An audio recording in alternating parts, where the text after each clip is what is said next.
ങ്ങ് മരിച്ചു പോവുകയാണ്. വെള്ളിയാഴ്ച ജുമയ്ക്ക് മുമ്പ് കൊണ്ടുവന്ന് കബറടക്കി.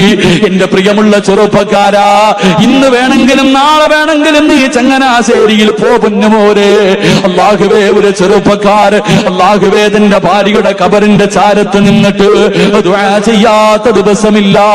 നോമ്പിന്റെ ദിവസമുണ്ടല്ലോ, തിങ്കളും വ്യാഴവും നോമ്പ് പിടിച്ചിട്ട് ഈ ചെറുപ്പക്കാരൻ നോമ്പ് മുറിക്കുന്നത് തന്റെ പ്രിയപ്പെട്ട ഭാര്യയുടെ കബറിന്റെ ചാരത്ത് നിന്നാണ്. അവിടെ നിന്ന് സംസാരിക്കുകയാ. 4 വയസ്സുള്ള പൊന്നുമോൾ അവനെ കയ്യിൽ പിടിച്ചുകൊണ്ട് ഉമ്മയുടെ കബറിന്റെ ചാരത്ത് വരികയാണ്. ആ മകൻ പറയുന്നു, മരിച്ചുപോയ ഉമ്മയുടെ കബറിന്റെ ചാരത്ത് നിന്ന് 4 വയസ്സുള്ള പൊന്നുമകൻ ഉമ്മയോട് സംസാരിക്കുകയാ. ഉമ്മ, ഇന്ന് മീൻകറിയായിരുന്നു, വാപ്പ എനിക്ക് ചോറ് വാരി തന്നു. അല്ലാഹുവേ, 4 വയസ്സുള്ള പൊന്നുപോലെ കബറിൽ കിടക്കുന്ന ഉമ്മയുടെ കബറിന്റെ തലയുടെ ഭാഗത്ത് നിന്ന് അവിടെ നിന്ന് പറയുന്നു, ഉമ്മ, വാപ്പയാണ് എന്നെ കുളിപ്പിച്ചത്, ഞാൻ ഇന്ന് പള്ളിയിൽ വന്ന് നിസ്കരിച്ചു. വാമോ, എന്റെ പ്രിയമുള്ളവരെ, ഈ കാഴ്ച കണ്ടിട്ട് സഹിക്കാൻ കഴിയാതെ ഈ ചെറുപ്പക്കാരനോട് ഞാൻ പറഞ്ഞേക്കാം.